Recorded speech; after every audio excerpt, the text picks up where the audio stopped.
Welcome to Face to Face. This is a show about change and what's next. It's a show that asks questions and peels back the layers of our average everyday experience and goes beyond scratching the surface. We interview people doing incredible things who are making a difference around the globe. Join me as we listen in and get one step closer to understanding that big ideas shared create collaboration. Collaboration can inspire community, and communities create social change. I'm David Peck, and this is Face to Face.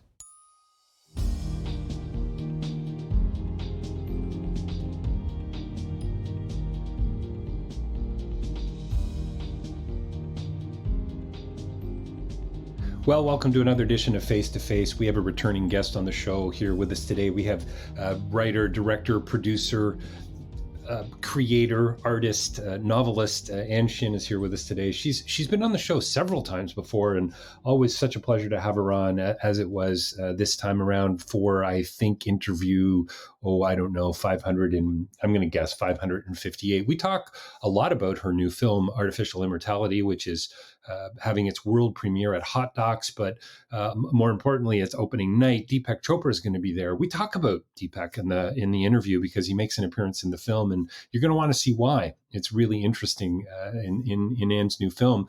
This idea of artificial intelligence is really the theme, but I think really what the theme of the film is, at least from my perspective, is is driven by the question, what does it mean to be human? So we talk about my favorite movie of all time, Blade Runner, and 2001: Space Odyssey. The Matrix comes up. We talk about this idea of simulation and about lived experience and how the two actually kind of meet. And what does artificial intelligence really mean? And what's augmented reality?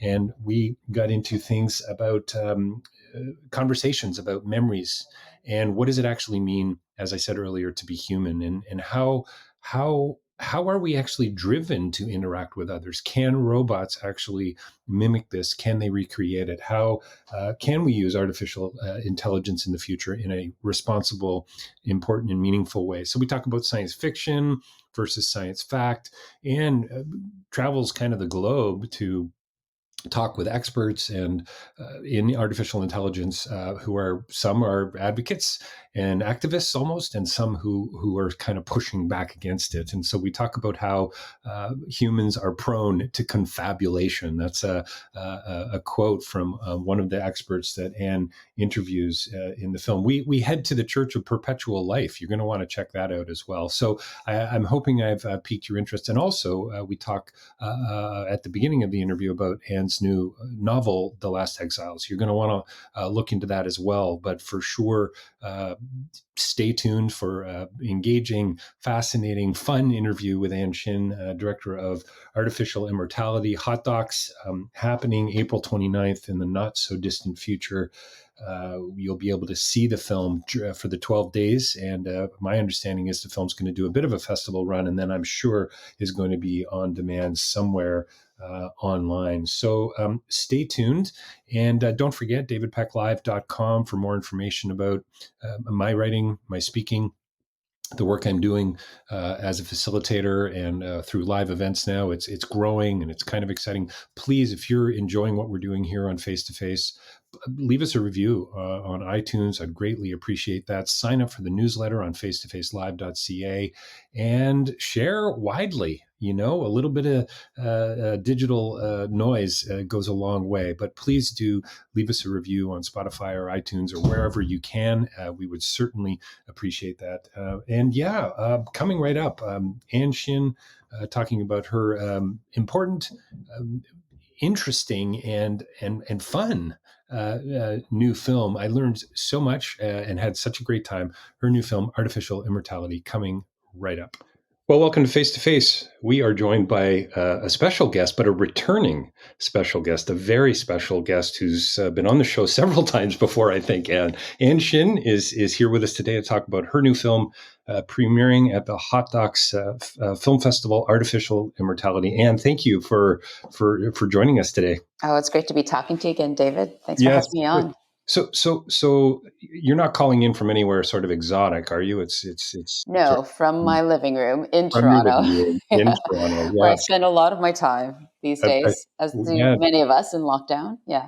no kidding. How, I mean, other than, publishing a new book and finishing a new film, what have you been doing in your spare time? Yeah. Those things took a long time, years and years, and it's coming out at the same month. So that's wild. Yeah. I've got this book that's related to a doc, The Last I've heard. Exiles. Yeah. Yeah, the Defector. This is a few years Mm. ago, right? Yeah. Yeah. Yeah. So, Why don't you tell us a little bit about the book before we step into the film? oh, thanks. It's about a young North Korean couple and their epic journey to freedom. So it encapsulates all the conversations I've had with North Korean defectors and a bit of my own family history. And um, it's I guess a story that tells like the sacrifices that are made for the sake of freedom and even Mm. survival. And it's just a testament to the resilience of love and humans in general. So if you guys want to curl up with a book, check it out. So a love story, escaping from one thing and stepping into freedom of a whole other kind.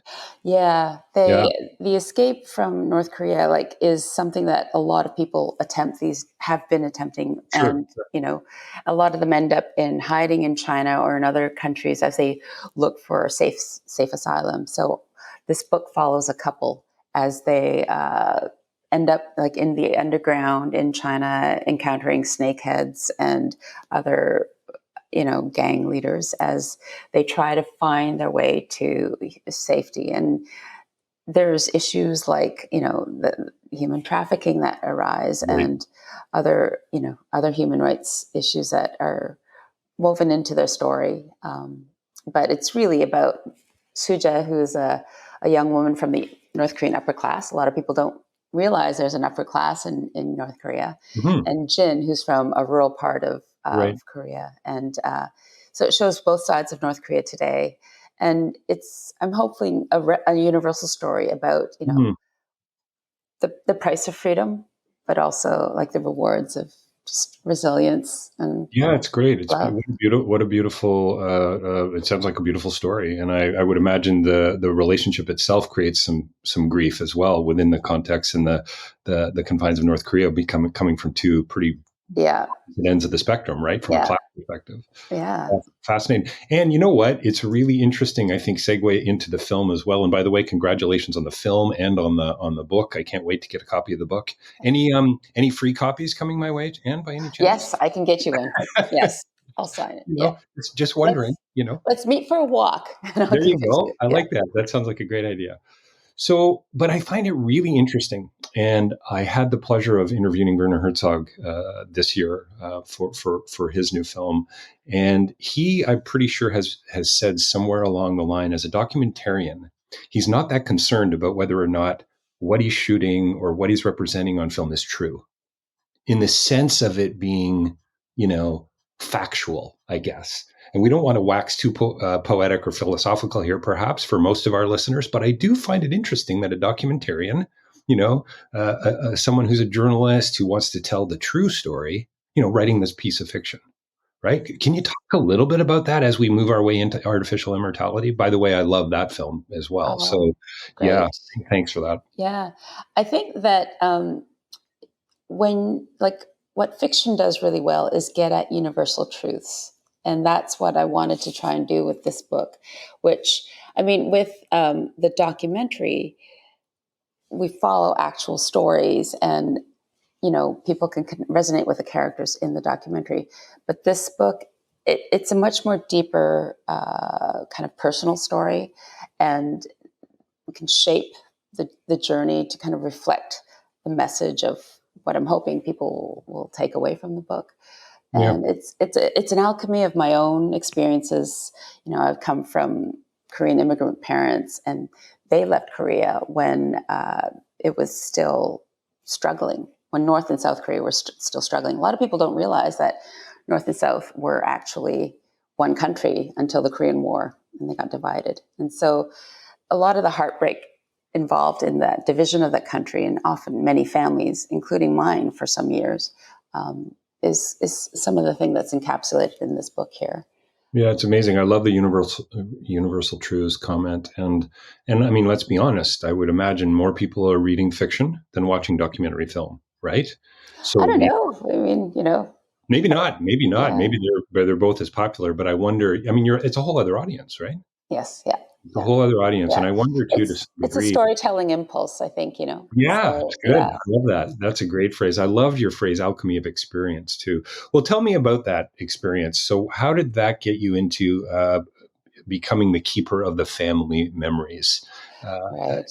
as you Yeah. say at the opening of Artificial Immortality? And why don't actually, before you answer the question, why don't you tell us a little bit about the film without giving away too much? By the way, folks, you can see the film April 29th, Hot Docs online. Uh, get your tickets as Yeah. soon as you can. Yeah. Yeah, We're tell us a excited little. about this premiere. Yeah, Um, cool. it's the film Artificial Immortality explores the latest in AI and biotech. Some visionaries believe that we can transfer our consciousness to the machine, to machines, to AI, and to artificial intelligence, and um, in effect, live forever. Some believe one day we'll actually be able to live forever. And the film looks at all the ways in which science and technology is there. I mean, it's not pointing to some future of some science fiction future. It's science fact. This is happening right now. Mm, mm. Humans and machines are merging, and it's fascinating and startling to see some of the things that I've witnessed in the making of the doc. But also, it raises some concerns about where we're actually headed. I feel like we're all kind of in this fancy new car, and we're looking at the dashboard and all the gadgets, and we're dazzled by it, but we're not, our eyes aren't on the road, and we don't even see the Mm. horizon. Where are we headed with this technology? That's some of the things that I wanted to point to in this film. So I have a couple. I have an 11-year-old car, which Yes. I'm not saying as a statement of pride. I'm just an observation. I have gadgets in that car that I still don't know how to use. So just to extend your analogy, and Yeah, just to be yeah. clear. Well, I'm with you. I'm like a Luddite at heart. So I came to this thinking, like, because my father was developing dementia, and I was really Mm, questioning, what uh, what happens to a person? Like, what is it? In a sense, what in essence is you? If you lose your memories, if you lose whole chunks of you, what is you? And can that part of you be replicable?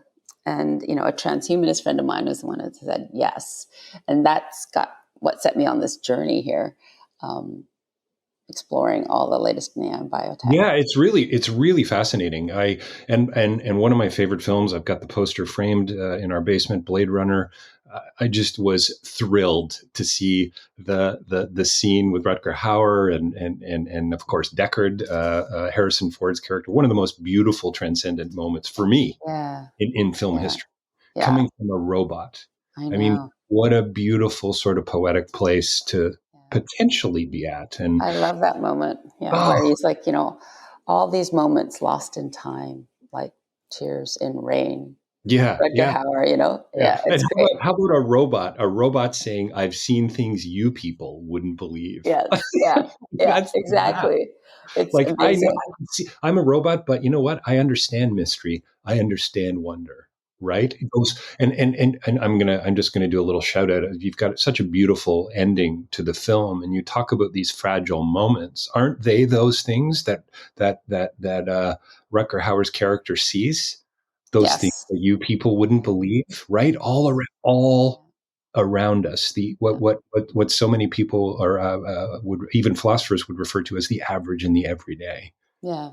I mean, right? I love Blade Runner as well. And it's one of the things that happens in that film where the replicants, the AI androids, really covet human life or being known as human. They want to be human. And it's really kind of surreal and interesting to observe how we are busily manufacturing these AI androids right now. Like they're AI clones that are out there, 2D as well as 3D.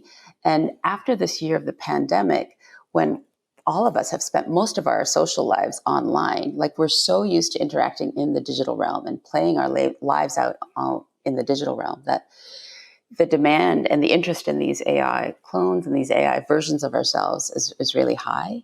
And I think one of the things I investigate is not only like what makes up an AI clone? How do their minds work compared to how human minds work? How far apart are we here?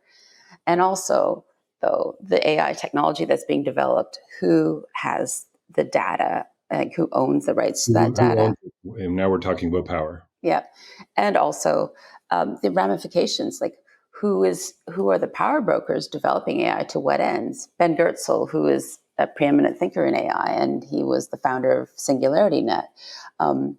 Also, he was with Hanson Robotics, who issued Sophia, who is that AI robot who got citizenship in Saudi Arabia. Well, Ben Goertzel says, most of AI right now is developed for killing, spying, or selling. And wouldn't it be great, though, we're at this point in time where we can affect that, where we can change it so that it's put towards beneficial uses for humanity rather than just those three aims. Companionship, for instance? Yeah, there's a lot of that being developed as well.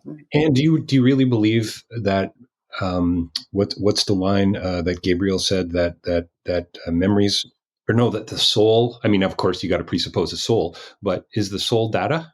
Yeah. Is that So the soul's data? yeah, some transhumanists will maintain that the soul is data. It's quantifiable, it's observable, and replicable. And talking with Hossein Ranama, who's an MIT and Ryerson professor, and also he's the one who constructed my own clone as I experimented and Wild. just to understand this technology. It was wild. But he was saying how when you think about it, the things that we think of as being ineffably human, like intuition, is actually quantifiable, he said. So if intuition stems from years of our life experience, so there's all that data of that life experience, and there's our predilections, our personalities, our leanings.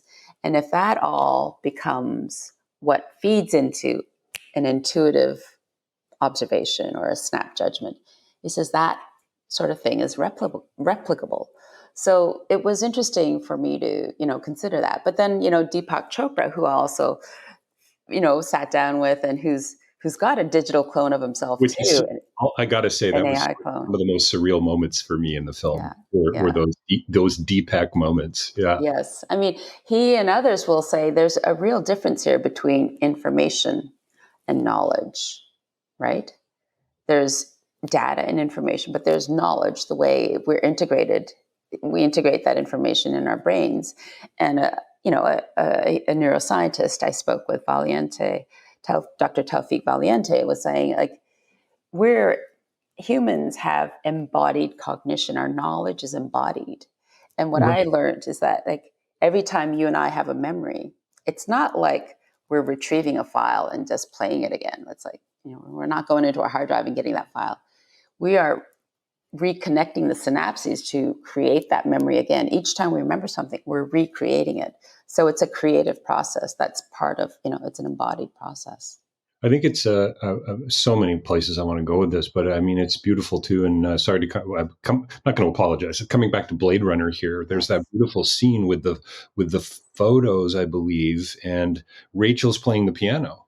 Yes. And Deckard says something about it's just, they put this data in you. They're not your memories. Yes. This idea that what it really means to be human is to have the ability to dig back, not into those files, but into those moments in time.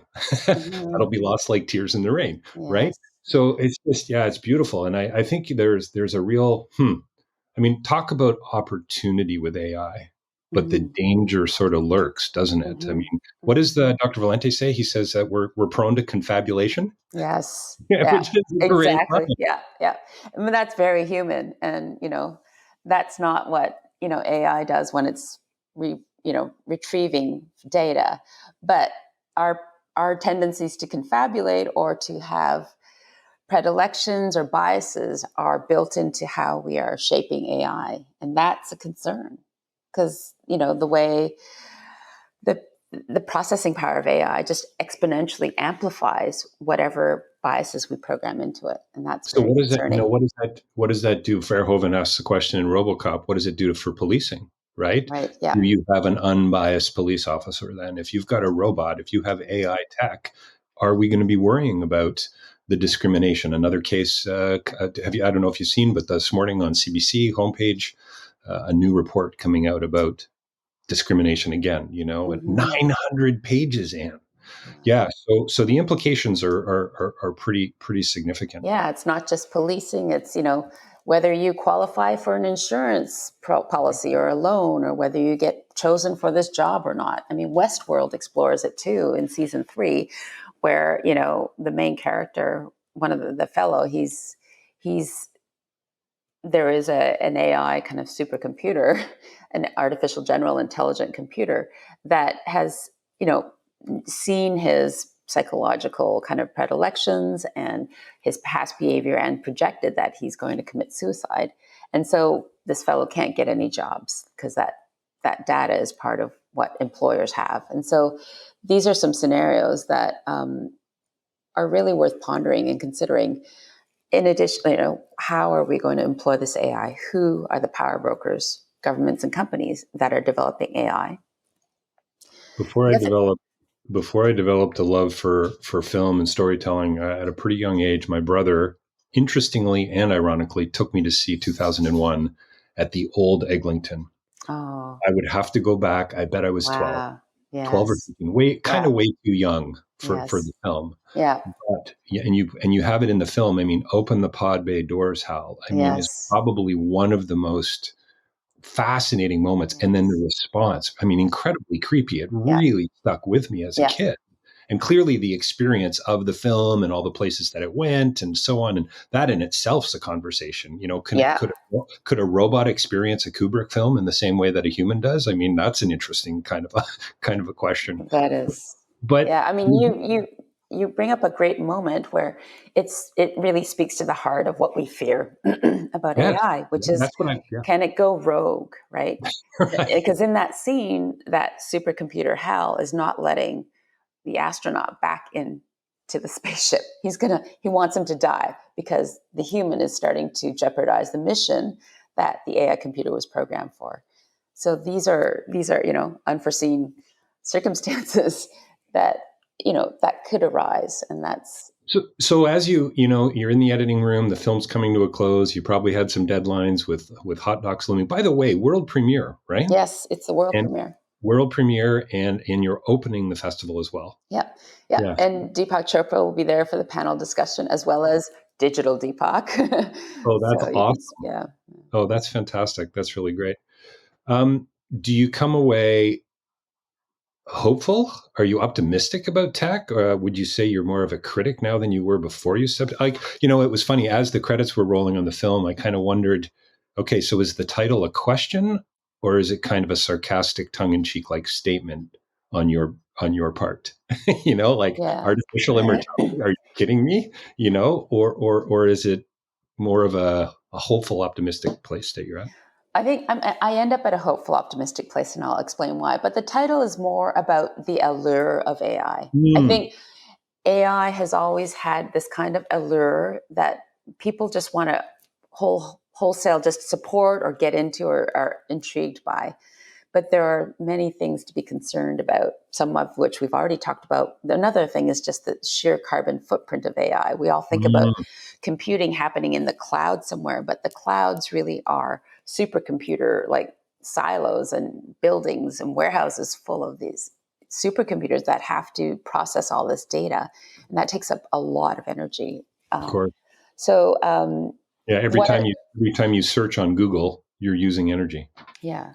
So the film raises some of these concerns, but in the end, I'm also really kind of heartened by some of the more decentralized and I guess democratic approaches to AI that are started up by people like Ben Goertzel, who started that network for AI developers, Singularity Net. It's an open source kind of community.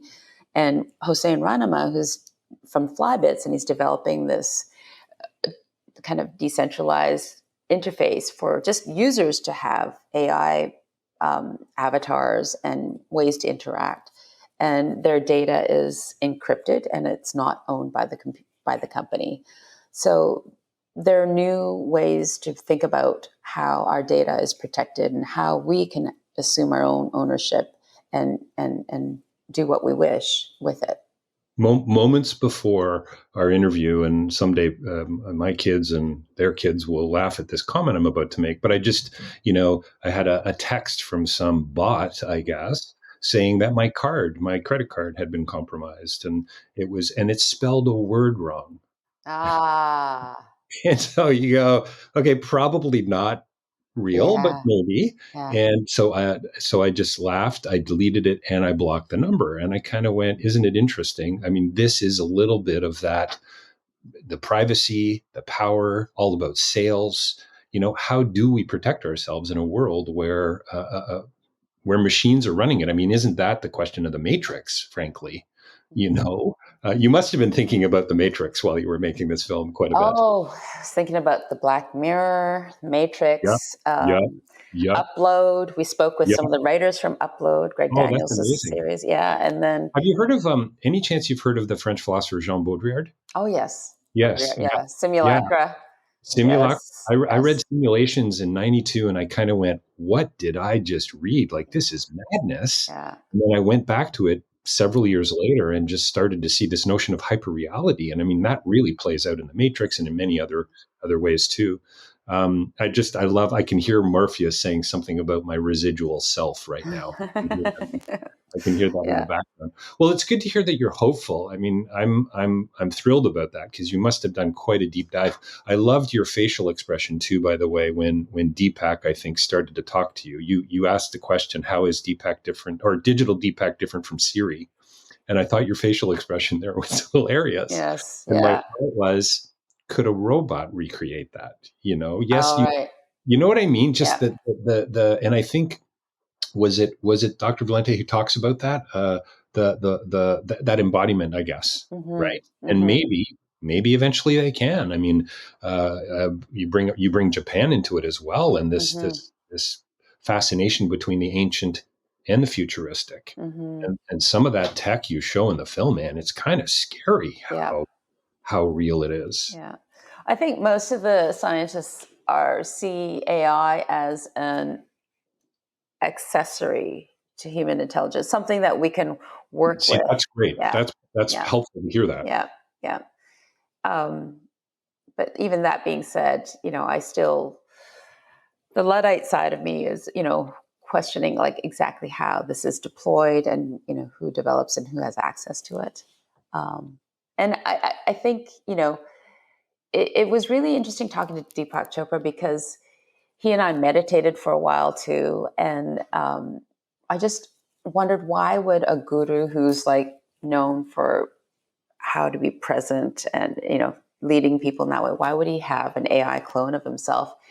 And I guess, having seen Digital Deepak and talked with him, and he actually, the digital version guided me through a meditation too. I could see how it could help me. And even in Japan, there is a priest, a, a, a robot priest who gives a sermon with a message that's 2,500 years old. And basically, it's just another form of communicating the message. And that's what I found profound with the Japanese people that I spoke with, the roboticist as well as the priest, the monk, I guess, the Buddhist monk, where they talk about how everything has a soul, that the chair has a soul, you and I have a soul, but the robot has a soul as well. And it's a Japanese way of viewing the world. But it makes you appreciate how in some way you can be touched and moved by AI systems already today.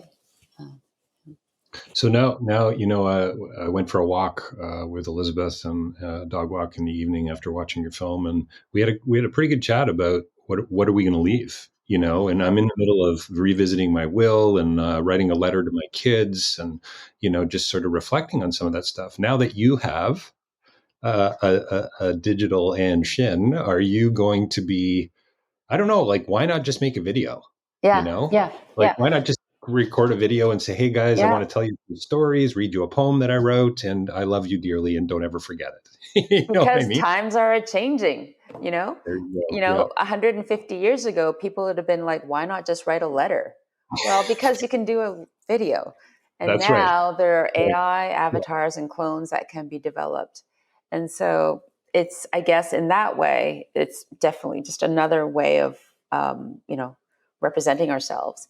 And the young uns, the Gen Zers, like the Gen Zers, they're it's nothing to them really. It's just like the water in an ocean. It's all around them. totally. Hey, tell me a little bit about vanity. Where does vanity play into all this? Like the church, is it the church of the perpetual self? Church of Perpetual Life. Right, which might even be Yes, worse. But anyway, and is it in Las Vegas? it's in Hollywood, Florida. Hollywood, Florida. Yes, Okay. yeah, yeah, For some reason, I do remember you do go to Vegas, yeah, but yeah. I do um, for yeah. so is this really about, I don't know. Yeah, I don't want to leave this place. You know, I want to stick around, and here's how I'm going to do that. This is legacy. Hmm. This is my ego saying, David Peck is bigger than this. I can survive. Right? I mean, there must be an element Oh, of I think so. I think there is quite a bit.